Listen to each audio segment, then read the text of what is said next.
Happy Monday. We are in Oceanside, California with Pepe Romero Jr., guitar builder extraordinaire and pretty cool guy. Thank you. It's wonderful to have Muriel in the building and making some music on all these guitars that I have going on. And I might just buy this one. This is the baritone 6-string Romero Creations with spalted mango. Yeah, this one. Spalted mango. This is pretty cool. Yeah. We're gonna see. Okay. Well, we are standing in my workshop and warehouse. The boxes that are all over the place are a new shipment of ukuleles for Romero Creations that just came in. You have boxes, that is for sure. And then over here is my workbench where I build my custom instruments. And I'm working on a ukulele with a walnut body, but the top is really interesting because it comes from a piano that was made in 1893. Oh, that was interesting. broken. So I salvaged as much wood as I could, and I'm making guitars and ukuleles. So that's a fun project. And what was that, did you say? It's Adirondack spruce, Ah. and then the back and sides are black walnut. And over here is my wood stash, my favorite. Oh. I have wood all over the place, but this is my favorite wood that I hope that I can use most of in the rest of my career. You know what? Yeah, it's a simple setup with just a few machines and a lot of hand tools, but Right. I love it here, and I can run my business out of here and create my own things. I'm actually a lot more productive here than I was at the old place because I would work on so many things at once. So like the cool piano project. This is a wing from an airplane, 1930. There was a single wing going across the top of the airplane, and it's made out of spruce. They had to replace the wing. And so this is Sitka spruce, these main ribs that go up. And I'll cut it up and make ukuleles and guitars with it. How cool is that? Yeah, it was a client of mine who had heard about the piano project and was like, well, I got this airplane wing in my hangar just sitting there, and I'll save the nose for hanging on the wall. Just Yeah, it's just so memory. interesting. Yeah. 1930 is when this was made. Wow. And it did quite a lot of flights. He provided me with some of the original marketing on the airplane and the backstory, which will be fun for people to hear about when they have the instruments. It's going to be the little wing. A little help from Jimmy. Love it. Oh, great. Love it. So yeah, I come in here, I enjoy myself, work hard, and I get to make guitars for a living and ukuleles. Sounds good to me. Yeah, Surfboard, are you a surfer? I'm a surfer. All right. And then I have a friend of mine stashes his collection of boards. So like that gun hanging up there, it's not mine, it's my friend's. But I primarily longboard, and as a hobby I shape surfboards. So Oh, no kidding. Usually once a year I'll shape surfboards. This piece over here, my sister found a piece of acacia in her attic and gave it to me that was a tabletop. And I cut off certain sections that looked to me like guitars and ukuleles. It was some things like this, and in the middle I woke up one day, it's like that's gonna be an old style surfboard, isn't it? So, A very heavy old style that's how a little work, a little play. Weren't the original surfboards solid planks of wood? Yeah. Like yeah. heavy? Koa. I think I'll cut it up the middle and hollow out as much of the middle as I can, just so it's not so heavy, but it'll be mostly walnut. He said this was all hand burned in by a guy in Hawaii. Yeah, Dino Meridian. Dino Meridian.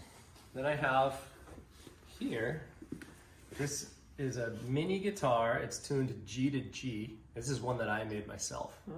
Really small, but really alive. This model, the B6 Mini is what I call it. So Requinto. Yeah, basically it is. Actually, I would love to hear you on it, because the guitar people that come in look at that and they kind of go, "Oh, cute," but it's actually really serious, and it takes a certain player Is it to into? play it. Let's see.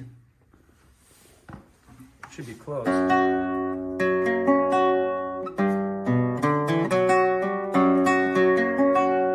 Wow, that's pretty full sound. Really nice. Yeah, it's explosive. Okay.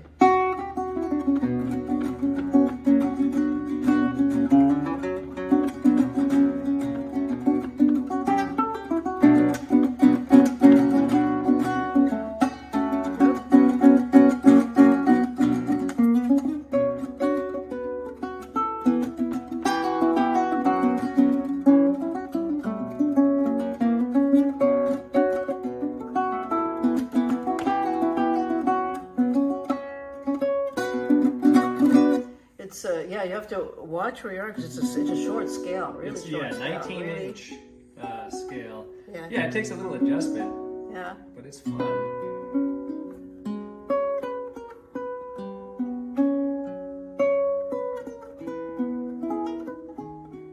It's so interesting to hear it up, capo on the third fret, essentially, right? Right. Yeah, hear it up and then, Yeah. but My father different. calls it a terz guitar because in classical music, there's a lot of music written for it. A terz guitar, which has basically it's tuned to this tuning. They're usually a full-size body with a longer scale. But, What does that mean, that word? terz has its root in 3, so capoed on the 3rd fret, I guess. That's basically the root of it. But some of the Baroque music is written to that tuning. yeah. Oh, you haven't played that in forever and a day. I was just saying how it would sound Yeah. because I used to play that capos just to put it up a little higher. Right.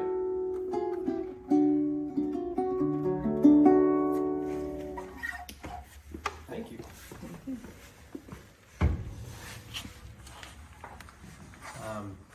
So over here are all the Romero Creations designs. Just got back from NAMM, and basically I built the NAMM booth to be able to be my showroom also. Yeah. So just disassemble it and bring it back here. And this is a new design that you played at NAMM that Daniel Ho came up with. This is the Dreadnought D-Ho 6-string. So it comes from the original D-Ho 6-string, Oh yeah. which has kind of a lute-shaped body. Right. And the idea of this was to have the most compact guitar that we could without losing that full warm low end. Yeah. So we made it all lower bout, got rid of the waist and the upper bout and kept a huge lower bout, and it has this really full warm sound. This has all the same dimensions, just a different body shape.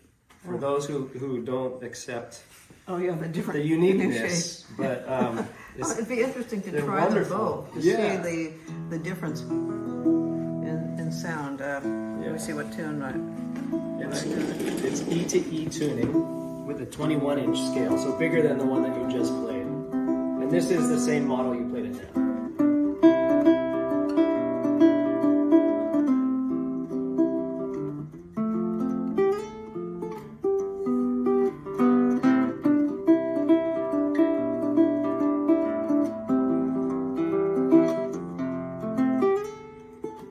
Okay, I'll just do a little bit of that. So this one, most people will play with a strap. Ah, All right. I wish I could jam it so this one's louder. here. Yes. 2 reasons. Yeah. The main reason is that is our new Vibrante, which is built lighter than these. It's coming from a different shop. Okay. And the idea with those is to build them closer to the specs that I would build with. So the wood is lighter and the finish is lighter, Yeah. which makes it maybe not as durable as these, but it just allows it to really sing. Yeah. So Rings. then that body shape, when you get rid of the waist, the waist creates a tightness also. And when you don't have it and you only have this big lower bout, it's just more free vibrating. Yeah. And you really feel it and hear it. It's the genius of Daniel's concept there. And one of the things I have so much fun with designing with him is he has all these fantasies that are geared towards what an instrument could be. And I get to figure out how to do it, and it turned into so many collaborations that we have with this line of guitars and ukuleles. Well, Yeah, he's such a fun guy to hang out with. He is. He is. Mr. Happy. Yeah. But this was the original concept, was the tiny tenor. It was to make, he wanted a tenor ukulele that traveled like a concert. And this became really popular and a big success, and then we applied this to a guitar. So that's where that guitar comes from. It started with a tiny tenor ukulele. Yeah. It's been a lot of fun, and it's totally different than what's out there on the market, and I enjoy that too. Just throw the rule book out and do things that work. Yeah.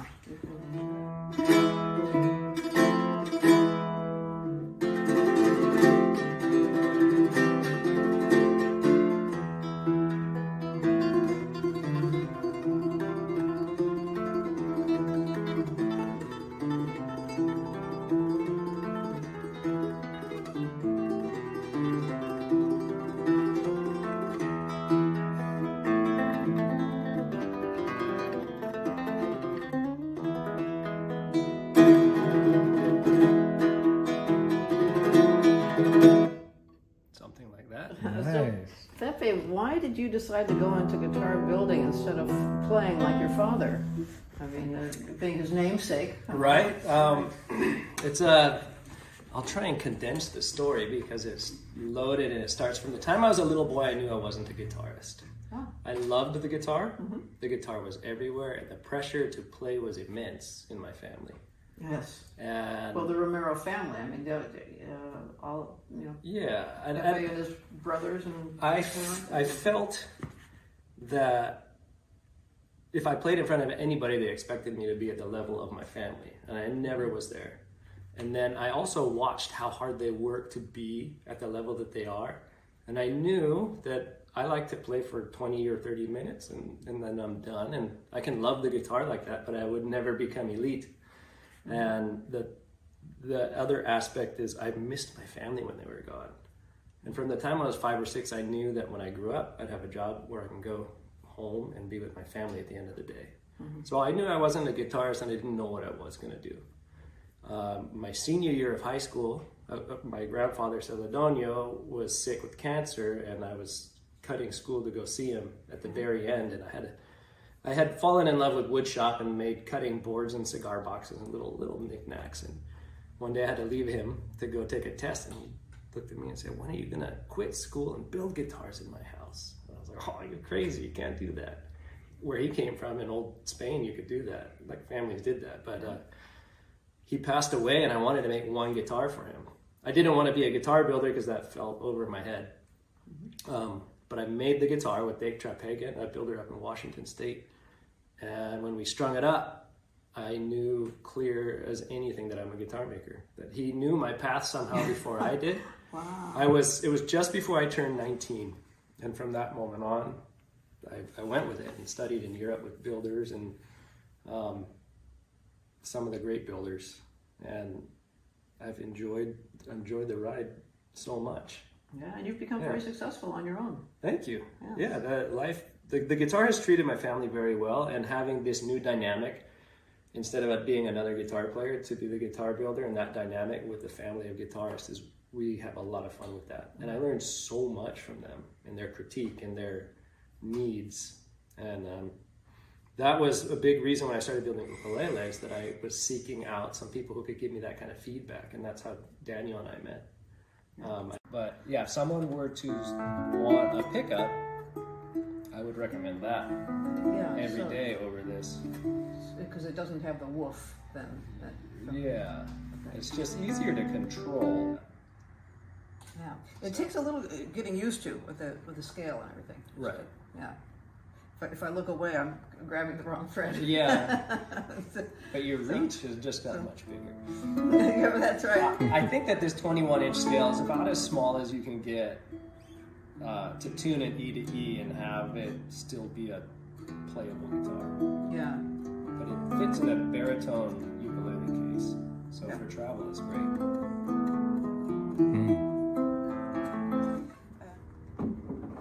It has a Swiss moon spruce top and East Indian rosewood back and sides. Wow. So bigger than those, but as far as a classical guitar goes, it's small. Oh, yeah.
wrote that for the cameraman over there. I wrote that for That's Brian. full of heart and soul, and so well done too.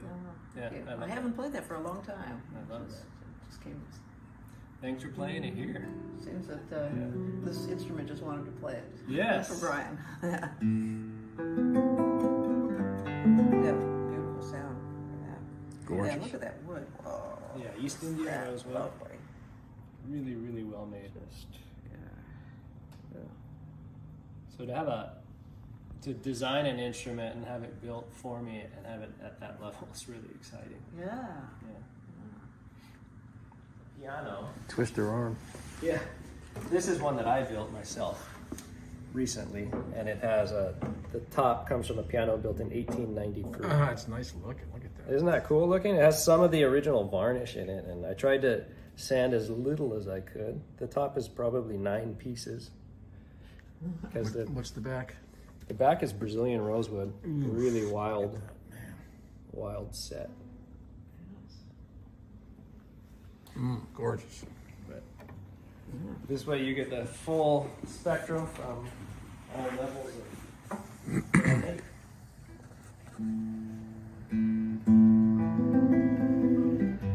Full-size neck on this now. Yes. Yeah. Yeah, this is a 650 scale. My custom guitar is bigger. Just after playing the little travel guitars. Now Right. all of a sudden I'm not used to this neck anymore, you know? Yeah, that's something. But you can hear it. Yeah. My thumbnails are a little short on it. There we go. I mean, can I tune it down? Absolutely.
I wrote that for my great grandparents about how they came over from Finland. Wow. They call it the immigrant. Yeah.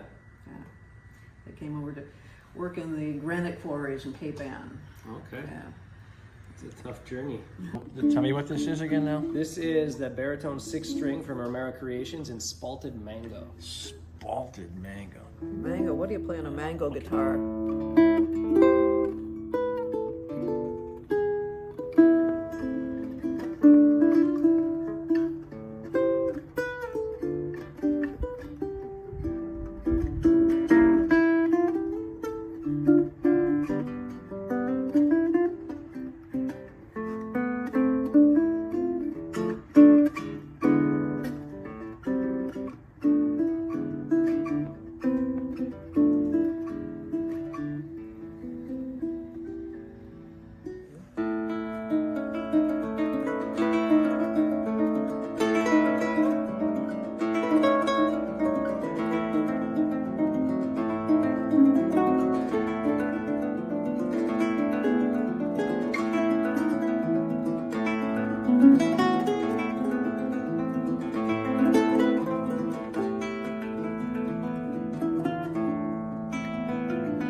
And I just dropped like 3 or 4 sections of it. But Yeah, yeah, thank you. That was fun. yeah. Well, just wandering about. Yeah. But they sing nicely together.